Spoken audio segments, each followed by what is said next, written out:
Hello and welcome to Prime Business. I am Pius Kojobaka. Tax consultant Francis Timoboy has expressed doubt government will achieve its revenue target for this year despite the implementation of the modified taxation scheme today. He argues that enough education and sensitization had not been done enough on the model, which might affect compliance, thereby having an impact on the projected revenue target.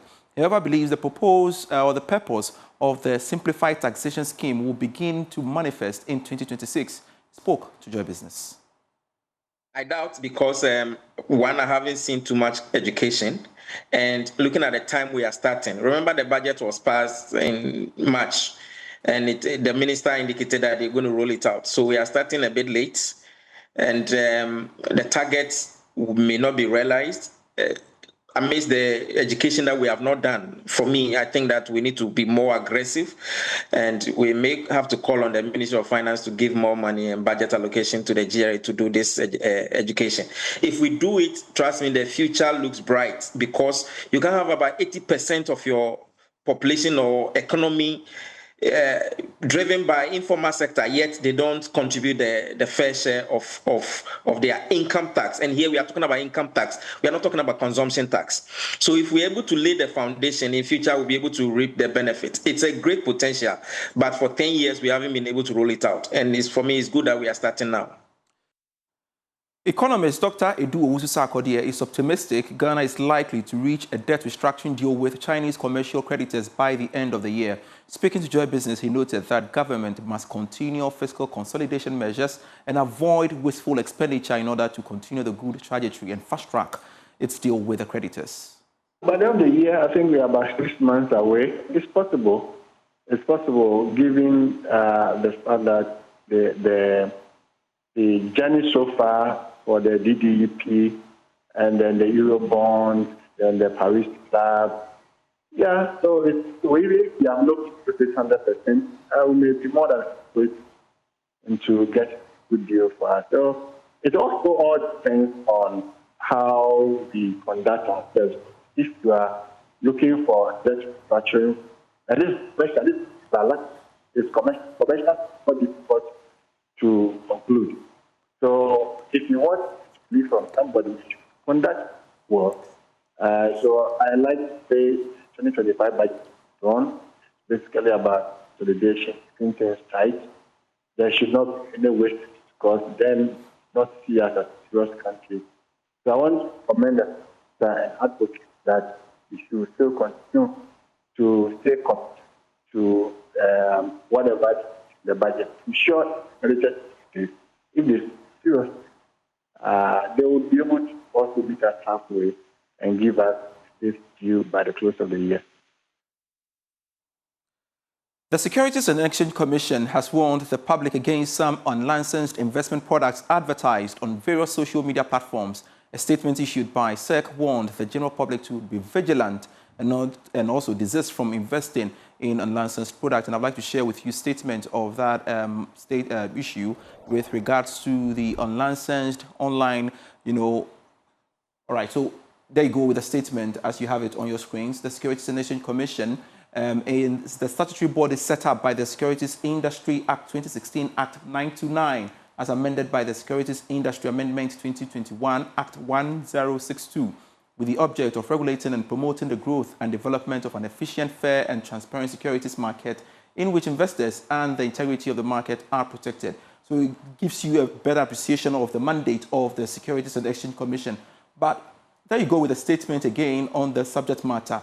An essential obligation of the SEC is to maintain surveillance over activities in the securities industry and protect investors by publishing at regular intervals information it deems relevant to the public. The general public is hereby put on notice of the following list of entities operating on social media, promoting and operating unlicensed investment products in the country. These entities are: 1. NewsGH, advertising an unlicensed investment product called Gold AI Rise platform. And the second product being sold on the online platforms is Ghana News, advertising an unnamed unlicensed investment product promising unrealistic returns at no risk. It says the SEC has not licensed any of the above-mentioned entities to carry out capital market activities as mandated by Section 3 of the Securities Industry Act 2016, Act 929, as amended. SEC is currently collaborating with law enforcement agencies to clamp down on the people behind these entities. So that's the statement from the Securities and Exchange Commission in relation to this subject matter we have for you. Do get yourselves updated on myjoyonline.com for more updates. Away from that, the president of the Chartered Institute of Marketing Ghana, Michael Abio, is calling on marketers, businesses, and young professionals to rise to the challenge of building a globally competitive Ghanaian brand.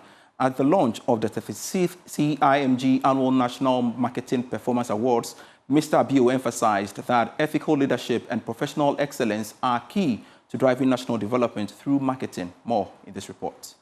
Since the new governing council came into power, has been trying to do is to redefine the role of marketing for the entire country. We think that marketing should move beyond just supporting organizations, supporting individual businesses to look at what our general contribution to the national economy.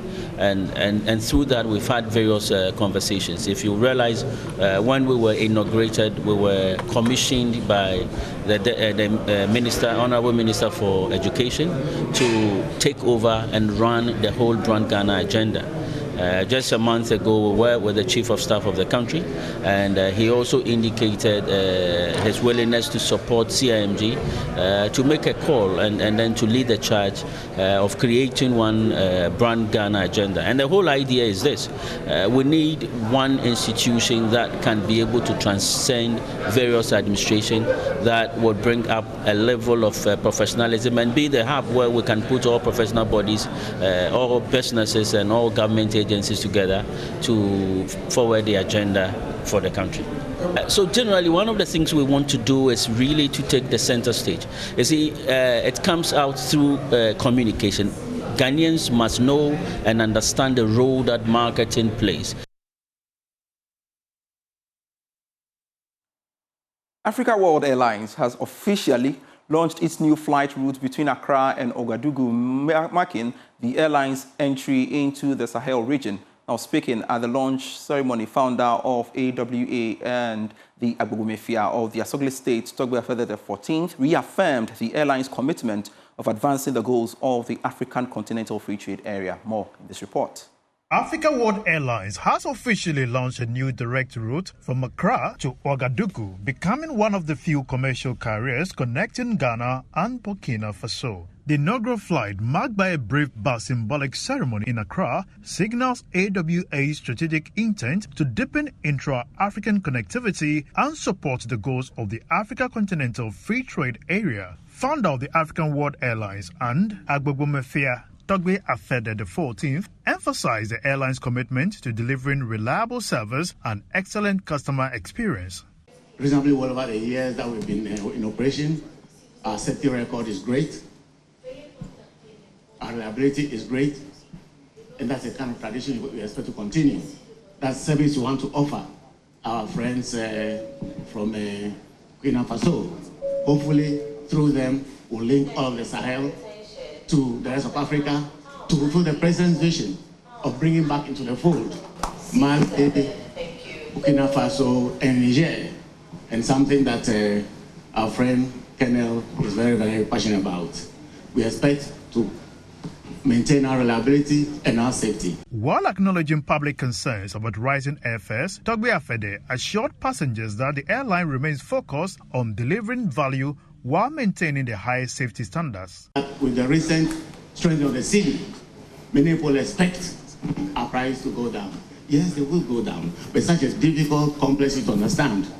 While the city is gone down, you have already incurred a lot of obligations based on the old Ghana city and dollar rate. And secondly, also, you already have obligations in cities that are priced at the old rate. So definitely it will take a bit of time. But I want to assure our customers that African World Airlines is committed to giving them value for money. But most importantly, safety. Also present at the launch were the Burkina Faso ambassador to Ghana, David Cabré, and Chancellor Li Yanhong from the Chinese embassy in Accra, highlighting growing international interest in Africa's aviation sector. I know the problem that we have in Burkina to come to Ghana, and I know the tie that we have also between Ghana and Burkina Faso. Then I know the importance of having a direct flight from Accra to Burkina Faso. That will reinforce the cooperation, reinforce the ties between our two countries, and give more opportunity for business, and give more opportunity for our people to travel easily. Half of the Chinese embassy and the ambassador, I would like to congratulate the inaugural flight of the African World Airlines of this important route, and express my deep gratitude to the government of the Ghana and the government of the Burkina Faso for their efforts of promoting the development of the transportation in West Africa. Africa World Airlines will commence operations with 3 weekly flights with plans to expand across the Sahel region. The new route is expected to open up fresh opportunities for trade, tourism and diplomatic engagement within West Africa. Cocoa Board, with support from the European Union and the Food and Agriculture Organization of the United Nations, has launched the Ghana Cocoa Monitor, a structural platform designed to guide sustainable cocoa production through coordinated action, robust data, and inclusive dialogue. This will tackle critical areas including living income, climate-smart agriculture, labor, and gender rights. More in this report. As the world's second largest cocoa producer, Ghana plays a crucial role in the global cocoa industry.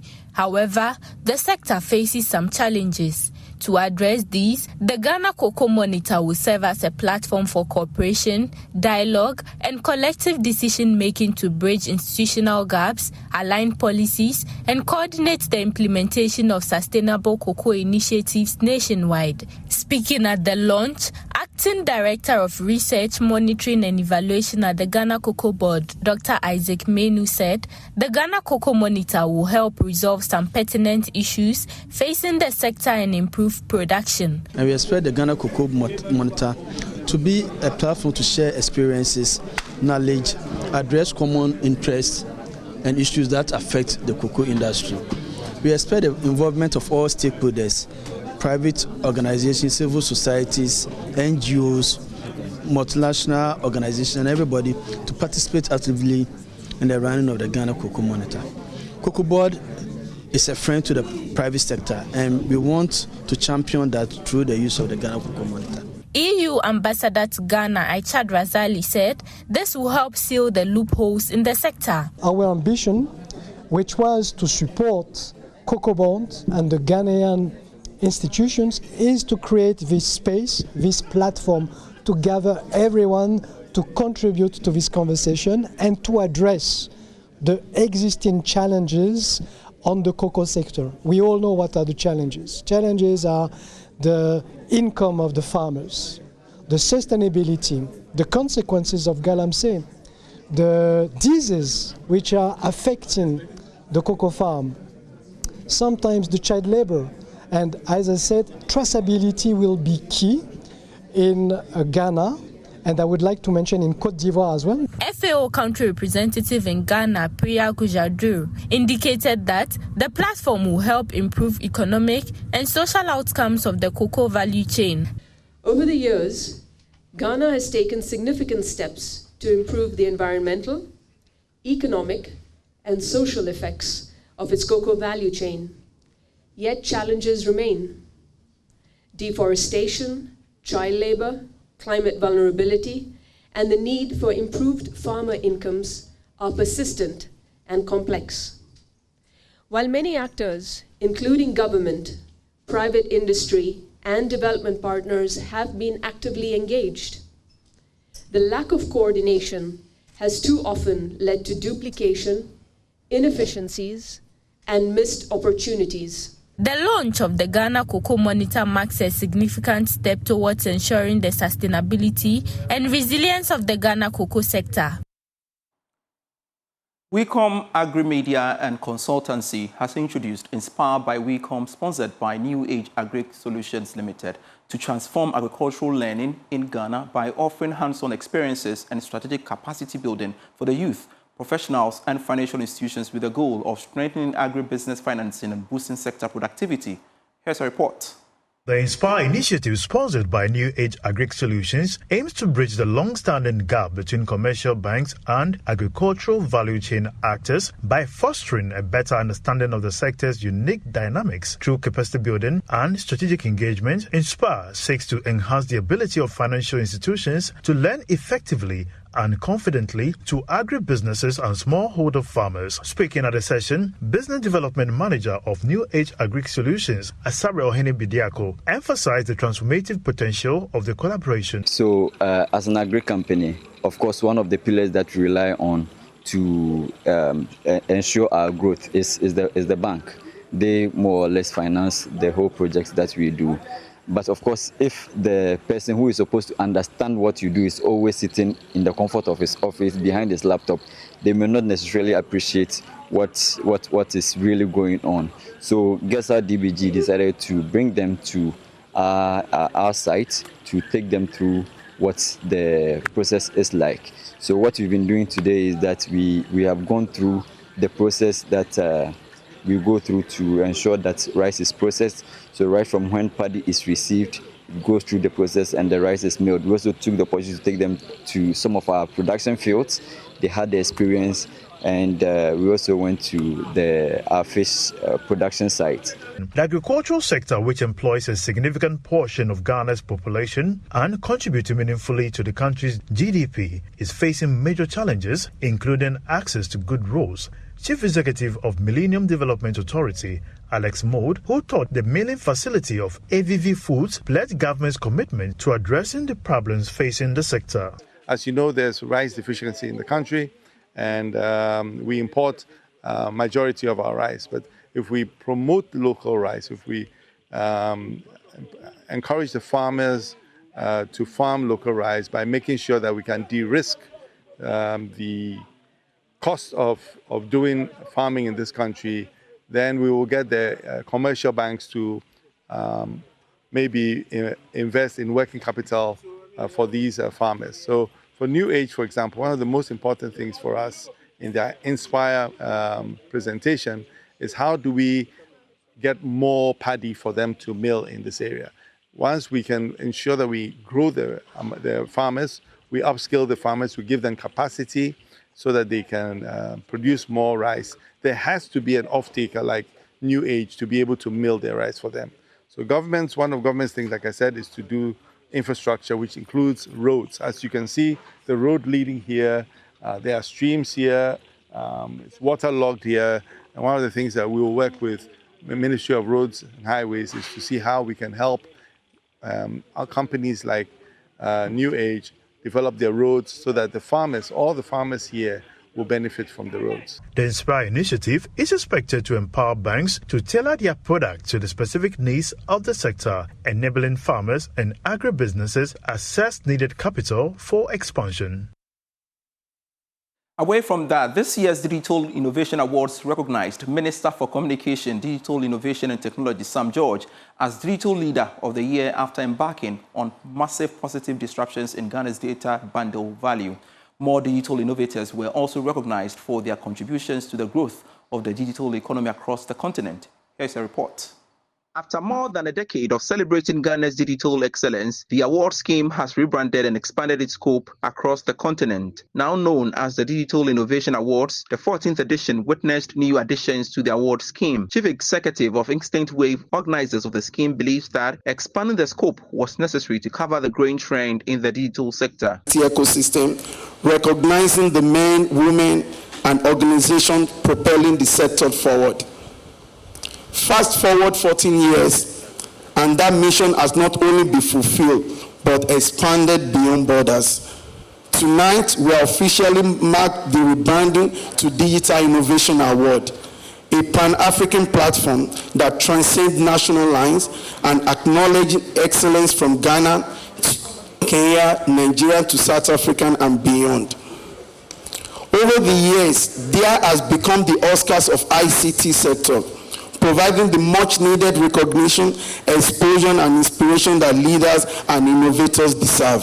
Israeli ambassador to Ghana, Roy Gillard, expressed confidence that the trade relations between Israel and Ghana will grow more with the kind of digital footprints in each countries. The relationship between Israel and Ghana, I think, is really a model for the rest of Africa. Those relations traditionally were leaning on agriculture. I guess it will not take you by surprise. Nevertheless, in the last decade, we can see new dimensions of this partnership that are much more in your sphere, in your business, and I'm mainly talking about cybersecurity, fintech, all kind of digital innovations. C-Squared received the Digital Infrastructure Provider of the Year. Omnibisec Bank also received the Mobile Banking App of the Year, whilst Minister for Communications, Digital Innovation and Technology, Sam George, was honored as Digital Leader of the Year. There are renewed calls for the government to scale up investment in technology across all sectors of the economy. Acting Head of Finance at Zipline, Samuel Nsian Ansong, emphasized that greater funding in digital infrastructure and emerging technologies is crucial for driving innovation and creating sustainable employment opportunities. Here's a report. The Ghana Outstanding Business Achievement Awards honors companies and individuals showcasing resilience, innovation, and top performance across diverse sectors. Speaking to Joy Business, Zipline Acting Head of Finance, Samuel Nsian Son, stressed the need for innovation across all sectors. Sector challenge is manpower. I believe the perception out there is once somebody engages in private security, the person doesn't really look fit and people begin to look down upon them. But I believe that with government intervention, we can portray private security as a war-cultured institution where people can also take a career path in it. Just like the military and the Ghana Police Service, if the government also should take a critical look at the private security, I believe that it's going to open more space for people to actually veer in and to create more employment. In the sector of currently, there's a very high population of unemployment. And if the government is to take a critical look at that space there, I think that a lot of people are going to get employment through the private security. The Ghana Outstanding Business Achievement Awards recognize the private sector's vital role in national development. Asansehini Otumfuo said to the second is urging African leaders to deepen economic cooperation and prioritize intra-continental trade as a means of achieving greater self-reliance and sustainable development. We have more for you in this report. Discussions in terms of Ghana relations with Eswatini, South-South cooperation and everything to see how best we can cooperate together. As African countries, we should start trading and doing business together.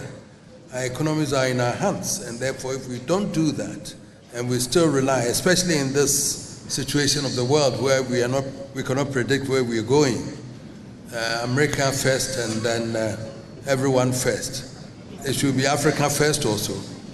We have all the resources here today. If you saw the graduates passing through, I can't see what they can do. What is it that we don't have to motivate them? That's what we have to ask ourselves. And therefore, we should be able to turn engineers into manufacturing. All these things we can do here. KNUST, for example, I see the professors and the lecturers and everything imbued with knowledge and wisdom. I think we can do something. So let's challenge ourselves as Africans, as Ghanaians, and let's collaborate with each other and do so much for our country because we can do it.